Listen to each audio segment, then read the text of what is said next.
Backhands a pass. Empty net goal for Eichel. And the Vegas Golden Knights are going to sweep the first two games here in Dallas against the Stars in this best of 7. They can't keep getting away with this. At least that's what the entire hockey world seems to think after Vegas loaded up and had a miraculous recovery from their captain just in time for the playoffs. You might not like it or think it's fair, but it isn't against the rules. The defending Cup champs were the 8th seed heading into these playoffs, and they just took 2 games on the road against the best team in the West. The Golden Knights have become the undisputed villains of the NHL, and their unmatched depth combined with their commitment to structure may mean that they will pull off an upset that will royally piss off NHL fans. The Vegas injured reserves are the only team with enough balls to constantly take advantage of the system. So when they threw Mark Stone on LTIR and loaded up by grabbing Noah Hanifin, Thomas Hertl, and Anthony Mantha, absolutely everyone was outraged. Fans everywhere knew what they were doing, and they got away with it. The Golden Knights squeaked into the playoffs as the 8th seed and matched up with the best team in the West in the Dallas Stars. Now the Stars have been a wagon all season long. In fact, I had them picked as my Cup winner. But in my playoff preview, I thought this was the worst possible matchup stylistically for the Stars in round 1. The Stars' biggest strength in the regular season was their rush offense. They were first in the league in goal differential off the rush, and the speed of their forwards along with their D made them a force. However, Vegas is a team that plays a relatively conservative style of hockey on the defensive side of the puck. Without the puck, Vegas runs a 1-2-2 formation on the forecheck and in the neutral zone. This allows their players to stay on top of the puck and create turnovers. Rarely do Vegas defenders take on the rush directly. Instead, they have the F2 and F3 retreat early to create the first layer of defense. When executed perfectly, a well-timed poke or read can usually create an odd man rush for Vegas. So not only does this style negate Dallas' strength on the rush, but it actually uses it against them. In Game 1, Dallas tried to create offense on the rush with a stretch pass. With Vegas sending one forward, Dallas has to go through 2 layers of defense before even getting into the zone. The Stars fall right into Vegas' trap with the stretch pass, and it turns into a rush goal for Vegas. Even when Vegas gets caught up ice like they did in Game 2, the commitment from the F3s in the neutral zone make it so hard for Dallas to do what they do best. This backtrack by Barbashev as the F3 creates this entire goal for Vegas. His hustle creates a mini 2v1 for Vegas on this side of the ice, and a good effort just completely snuffs out the play. That causes a turnover at the blue line for Dallas and creates a rush opportunity for Vegas. A beautiful stretch pass to Eichel for him to work his magic, and it's a tie game. Because of the Golden Knights' execution of this style, Dallas has had less chances on the rush as they prefer. Now to try and combat the passiveness of Vegas, Dallas attempted to stretch the zone by having its wingers stay at the opposing blue line. Usually this could open things up, as in Game 1, Jamie Benn blew the zone when Vegas got caught being too aggressive up ice, and it led directly to a goal. But when Vegas is disciplined in their structure, this is where they rely on their big and rangy defensemen. Guys like Pietrangelo, Hanifin, and Martinez can frequently step up and cut off the play. One unique way that Dallas can bypass this passive system is by executing the high flip. If a direct pass isn't available because of the positioning of Vegas players, Dallas created some good looks by going over their heads instead of trying to go through them.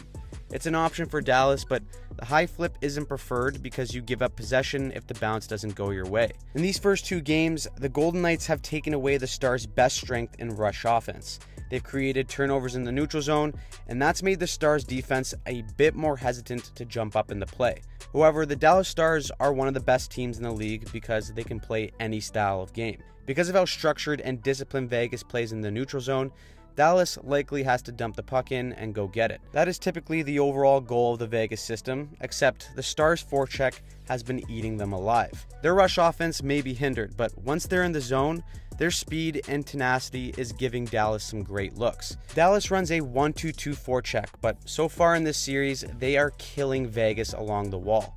Game 2 saw a number of chances where the F1 for the Stars created separation by making contact, and then the F2 swung in to make a play to the F3. The speed and heaviness of Dallas created issues for Vegas, but they did not break because of Logan Thompson. He had a spectacular Game 2 that was ultimately the difference in the results. In the first 2 games of this series, Vegas has actually been outchanced 29-17 by Dallas, yet it's the Golden Knights that are up 2-0 in the series. In the short sample size that we have, the Stars' process indicates that things should turn around and they still have a good chance of winning this series. But this is where the psychology of playoff hockey comes into play. Stars head coach Pete DeBoer praised the Knights, saying that they've got everyone figured out because they are the defending Cup champs. He and the Stars players also acknowledged the fact that they played well enough to win. The trick for Dallas is replicating that process while dealing with any future adjustments Vegas will make. The injured reserves, on the other hand, have undoubtedly been extremely opportunistic and patient in their game. For the remainder of this series, and perhaps deep into the playoffs, they will continue to lean on their depth to come up with big plays.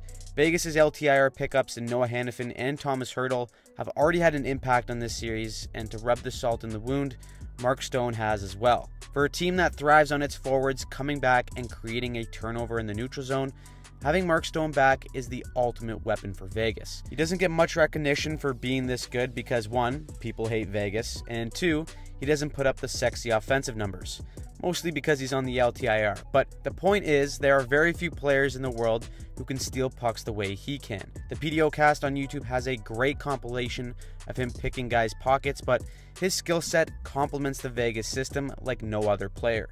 When teams are looking to initiate the rush, Mark Stone is the king of turning defense into offense with a well-timed check.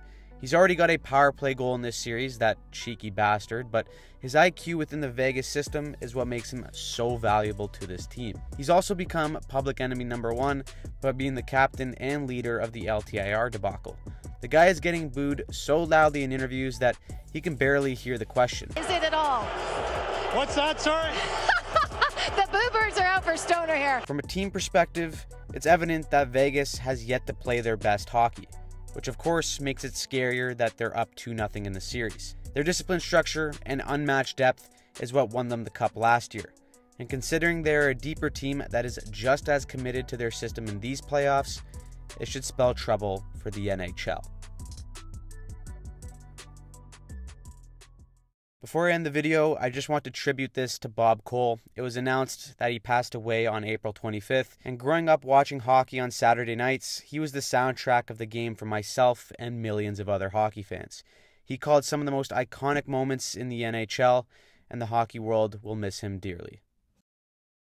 Here's Lemieux, the center penalty coming up. Look at